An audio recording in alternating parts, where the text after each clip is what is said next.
Bonjour, l'invité d'Afro Blabla ce matin, c'est M. Christophe Gazam-Betty, ministre d'État du gouvernement sortant en République centrafricaine. Christophe Gazam-Betty est l'un des meilleurs connaisseurs du dossier centrafricain et la crise que traverse actuellement son pays, et à plus d'un titre, l'occasion pour lui de nous donner une lecture de ce qui se passe et notamment comment se sentir. Bonjour, Monsieur le Ministre. Bonjour, Charles. Comment vous portez-vous? Comme un charme. En tout cas, depuis le départ de Banqui, vous êtes installé à Paris et les rumeurs sur les réseaux sociaux vous donnent le statut de millionnaire aujourd'hui. Écoutez, je ne suis pas installé à Paris. Je suis installé à Paris depuis des dizaines d'années. La moitié de ma vie s'est passée ici en France. Donc je suis reparti à la lumière des événements au Paris. Je ne sais pas les réseaux sociaux qui sont animés par des incapables qui racontent un peu que je suis millionnaire. Ils se doivent d'apporter le moindre commencement de preuve au moins dans ce qu'ils ont dit. C'est pas parce qu'on parle sur les réseaux sociaux qu'on détient la vérité. Et je sais les gens qui ont animé. C'est un certain nombre de collègues au gouvernement centrafricain qui ont organisé cette véritable cabale pour me casser. Le seul fait d'être avec Dr. Jet dans une complicité politique active qui était pour réussir la transition ne pouvait pas plaire à tout le monde. Et je sais qui a organisé, à travers qui, ce genre de salissure qui n'honore pas la classe politique. Millionnaire en quoi? Je n'ai pas géré le ministère des Mines. J'ai géré un ministère où il n'y a que les papiers. À la limite, la seule recette qu'il y a dans ce ministère, c'est les communiqués radio. Et les communiqués, personne ne vient. On envoie maintenant des SMS. Dites-moi, où sont ces milliards? Je les ai trouvés où? Qui les a donnés? Quelle est l'activité en République centrafricaine qui peut produire autant d'argent à un opérateur économique pour me donner autant d'argent? Écoutez, soyons sérieux. Élevons le niveau de débat, c'est pas ce que les Centrafricains attendent des hommes politiques. Il y a des gens qui ont volé, on les connaît. Ceux qui ont acheté les maisons à Boussy-Saint-Georges, on les connaît. Ben, les maisons dont on dit que j'ai acheté, j'attends de connaître à quelle adresse. Où sont les titres fonciers de ces maisons-là? Eh bien, c'est peut-être l'occasion pour moi, que Dieu me bénisse, que j'achète une maison, parce qu'après avoir passé plus de 35 ans en France, je n'ai même pas acheté un seul appartement, même pas un studio. En tout cas, vous vous activez toujours pour la Centrafrique. Je rappelle quand même que vous avez connu au moins 4 présidents dans ce pays, et même si la Centrafrique n'est plus à la une des médias, comme il y a quelques mois, on peut avec vous noter que cette crise, c'est un peu la conséquence de la prise de pouvoir de Djoto Dia. Non. Non, 3 fois non. La crise, elle est lointaine. J'ai essayé d'expliquer que c'est une suite historique. Ça veut dire, aujourd'hui, on est passé d'un état voyou qui existait, pour lequel M. Dotodia et moi-même et d'autres ont voulu régler. Que cet état voyou devienne un non-état et un état néant, je le reconnais. Nous n'avons pas réussi, c'est pour ça que nous sommes partis. Et nous avons battu le record de l'échec. On n'a même pas... Vous le reconnaissez. Voilà. Donc, en ce qui me concerne personnellement, je sais ce que j'ai fait, je sais ce que je n'ai pas fait, je sais ce que je n'aurais pas dû faire. Bon. Maintenant, en ce qui concerne le bilan de la Séléka en tant que tel, j'ai assumé des fonctions. Sur le plan de la responsabilité morale collective, je l'assume. Sur le plan de la responsabilité collective morale, j'assume aussi sur le plan individuel. Maintenant, sur le plan civil, pénal, eh ben, je l'assume également. Je n'ai rien à reprocher. Je vous dis, je n'ai absolument rien à me reprocher.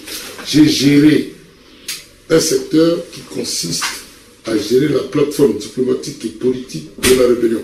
Je n'ai jamais touché une arme, je n'ai jamais recruté, je n'ai jamais été...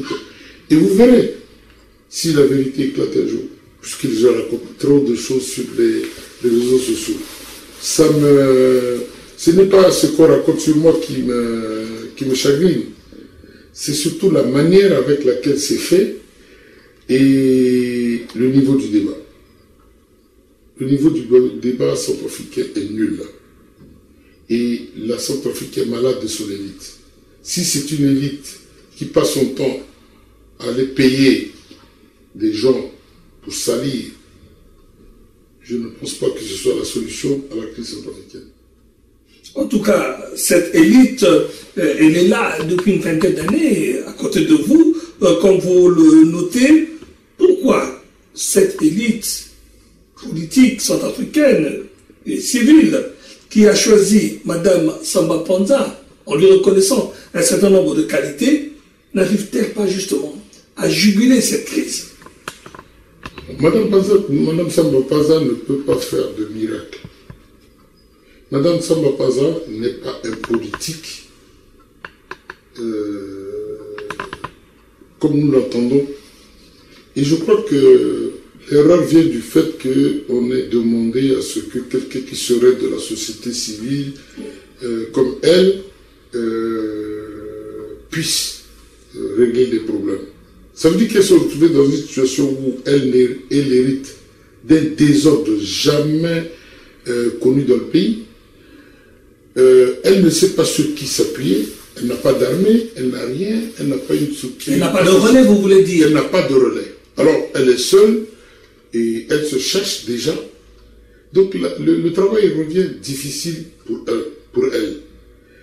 Maintenant, c'est à cette élite de comprendre les enjeux et de dire, Mme Samba Panza est là, est-ce qu'on l'aide en lui apportant un certain nombre de compétences et d'expertise pour qu'elle réussisse la transition, ou on veut continuer à ce que la Chélie s'installe dans le pays et perdure.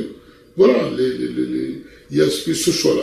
Elle a 18 mois pour amener la Centrafrique moi, je ne lui donne pas 18 mois. Vous savez, il y a deux logiques. Pourquoi voulez-vous absolument mettre des dates butoirs que, tel a 3 mois pour faire ceci, 18 mois? Vous pensez que la situation du pays, là, c'est 18 mois? Non, il faut la laisser et l'amener à mettre en place un certain nombre de réformes qui permettent de sortir de la crise. Je crois que ce n'est pas 18 mois. Et arrêtons de nous gargariser de 18 mois, de 20 mois, de 30 mois, de 50. Quand nous avons négocié Libreville, on nous a dit 3 ans. C'était un accord. Après, il y a eu des déclarations de Djamena qui ont dit 2 ans. Après, il y a des accords qui disent encore 1 mois. Bientôt, vous allez nous dire même à la semaine, ou à l'heure qui suit, il faut faire des élections. Non, soyez sérieux, on ne peut pas s'amuser comme ça avec un pays. Et on ne demande même pas l'avis des Centrafricains, on décide comme ça. Qu'est-ce que ça veut dire ça? Mais quand même, la communauté internationale est au chevet de la Centrafrique. La France a mis Sangari, il y a la MISCA de l'ONU, il y a les contingents étrangers. Comment on n'arrive pas à en finir avec des anti-Balaka qui ne sont même pas 1 millier? C'est la mission. Est-ce que vous avez bien fixé la mission de toutes ces forces et vous avez mis les moyens? La réponse est non. Dans la situation de la République centrafricaine, ce n'est pas une mission d'intervention où on est ami à tout le monde là. Il faut une mission internationale qui est définie clairement qu'est-ce qu'on est venu faire. Aujourd'hui, on a mis du temps pour le comprendre en RDC. Eh bien, si vous voulez inventer la roue, continuez à réfléchir. Mais vous n'allez pas quand même vous taper les 15 ans que la MONUSCO a fait au Congo, en Centrafrique aussi. Oui, mais tirons la leçon de la MONUSCO. C'est pour ça que je dis qu'il ne faut pas inventer la roue. La mission vous avez mis 15 ans pour le comprendre en RDC, mettez 2 jours pour le comprendre en Centrafrique. Mettez 2 ans pour le comprendre en Centrafrique. J'ai demandé, et je vais continuer à demander, qu'il y ait un cadre juridique qui permette aussi bien à cette communauté internationale et à ce que la RCA va faire comme effort de régler le problème de la lutte contre le terrorisme. Il faut une loi de lutte contre on reviendra là-dessus. Oui, mais attendez, je reviens vers vous. Donc, aujourd'hui, si vous définissez mal les objectifs, si vous assumez vous donnez des missions floues, eh bien, vous allez patauger. Qui sont les ennemis en Centrafrique aujourd'hui? Il faut quand même qu'on sache contre qui on se bat. Moi, je dis qu'il y a un temps pour tout. Oui. Vous ne pouvez pas éventrer des églises, des mosquées et vous dites que vous êtes amis de la Centrafrique. Vous ne pouvez pas prendre la chair humaine et devant les caméras de télévision manger pour donner un exemple et dire que vous êtes amis de la Centrafrique. La Centrafrique, c'est un pays qui n'est pas un pays de violents. Notre culture traditionnelle positive ne nous amène pas à ça. Et celui qui vient en ami n'a pas à se comporter de cette manière. Et si c'est des Centrafricains qui le font, c'est pour cela que je dis qu'il faut un cadre juridique pour les sanctionner. Et ce cadre juridique, les lois actuelles ne correspondent plus à ça. Vous ne pouvez pas vous mettre à manger la chair humaine et vous vous trouvez avec vos amis de la MISCA et de la MONUSCA qui excitent la personne en lui disant on te paye, tu continues à manger. Eux aussi, ils deviennent complices dans cette affaire. Vous ne pouvez pas demander à quelqu'un de brûler un autre et de manger. Au nom de quoi vous faites ça?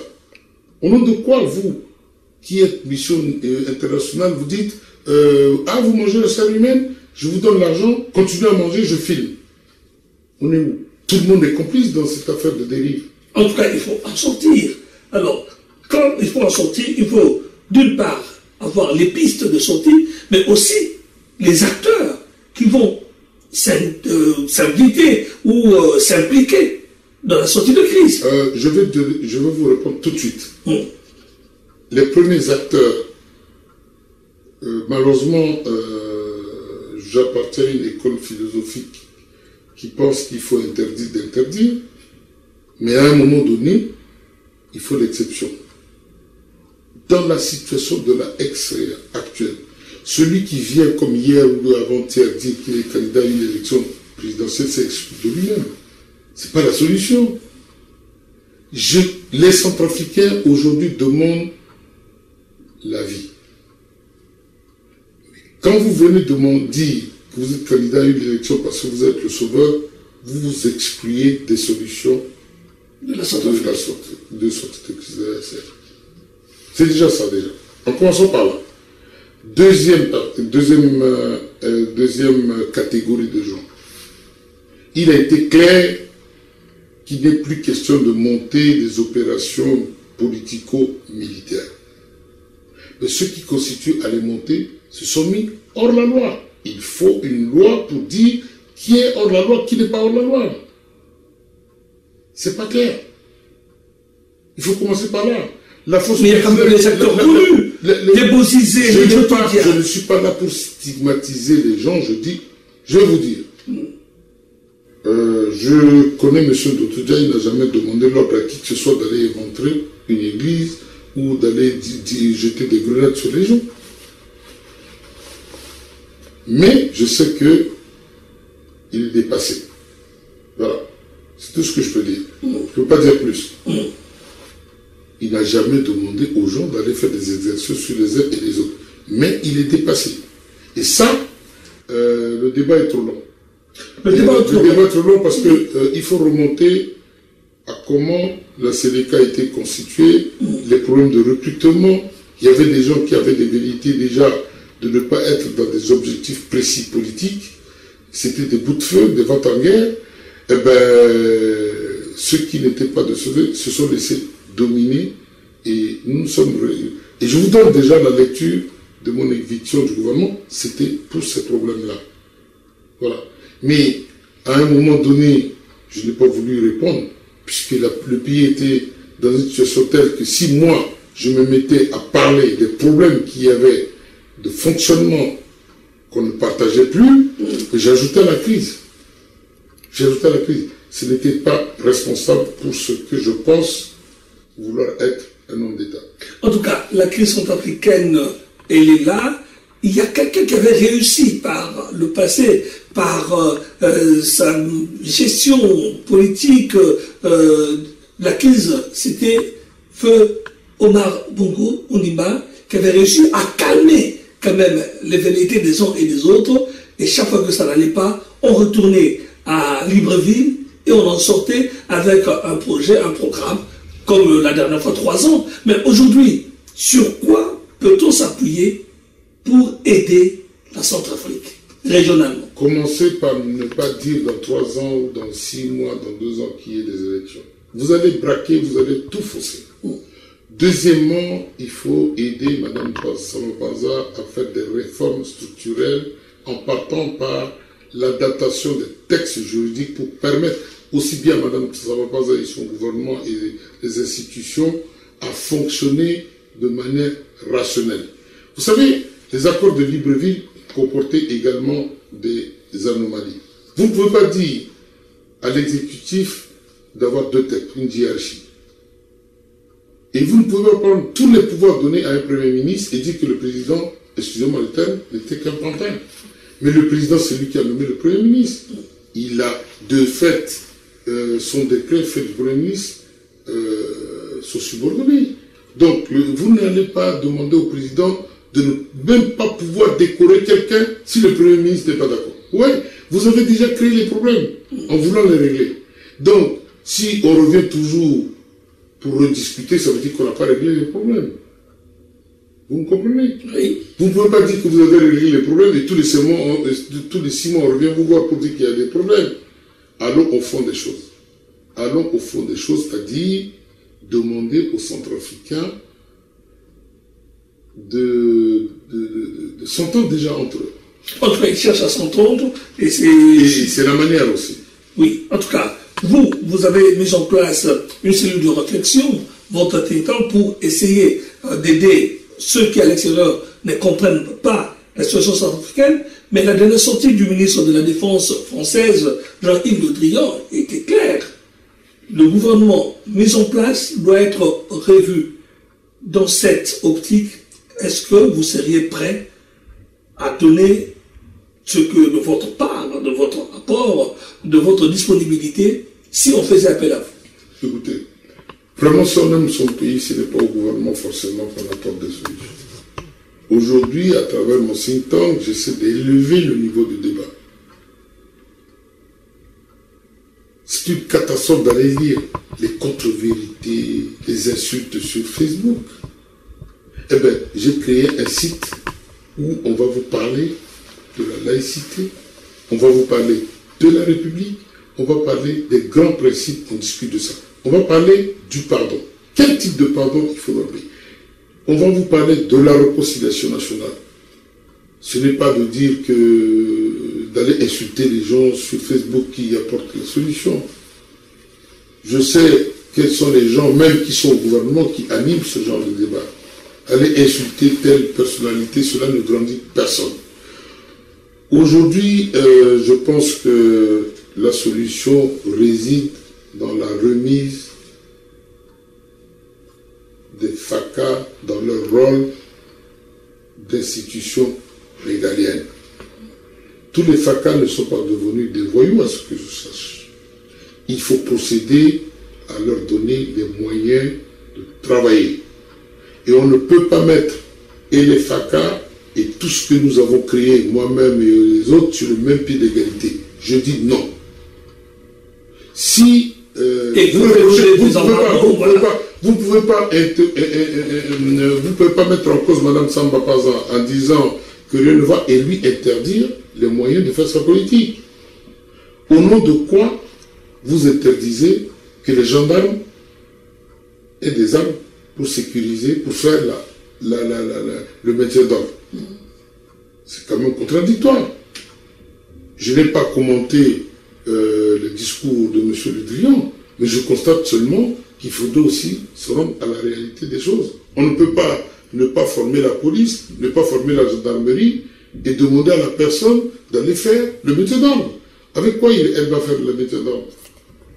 N'est-ce pas la gendarmerie? N'est-ce pas la police?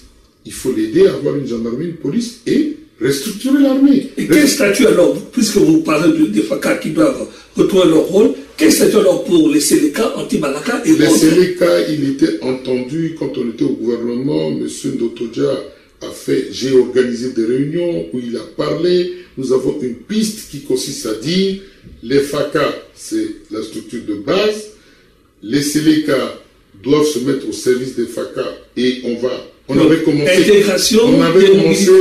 l'identification avec l'appui et je crois que le général Akaga du Gabon a fait un travail remarquable. Jamais dans un pays on a réussi à identifier les rebelles, même avec leurs photos. On avait réussi à commencer un travail d'identification de la Séléka avec photo à l'appui pour ne pas qu'il y ait des machins. Mais il fallait continuer. On n'a pas continué sur cette ligne. Pourquoi? Et les Séléka devaient rentrer dans un cadre de processus qu'on appelle le DDR. Et là, M. le Président l'a évoqué. Mais ça fait des années qu'on parle de faire le DDR et c'est maintenant que vous mettez la pression. Mais il fallait débloquer les moyens pour faire le DDR. Aujourd'hui, les salaires que touchent un certain nombre de fonctionnaires de l'ONU sont tels.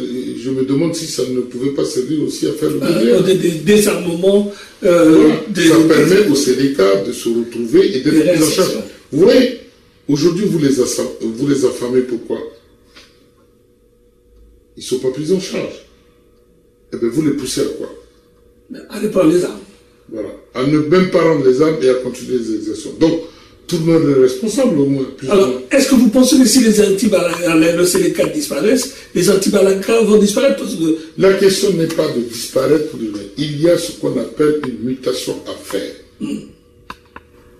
Les Séléka ont accepté de rentrer dans le processus de DDR. Il faut le faire. Les anti-Balaka se sont créés, je crois que l'ossature de base provient de la garde présidentielle de M. Bozizé. Donc, ils sont identifiables, ils ont plusieurs chefs. C'est comme aussi les Séléka, hein. Il y avait des hommes. Donc, aujourd'hui, un certain nombre de gens restent à Paris revendiquent, certains au pays revendiquent. Il faut qu'il y ait une visibilité. Demandez à ces anti-Balaka de rentrer dans les rangs. Et d'arrêter des exercices inutiles.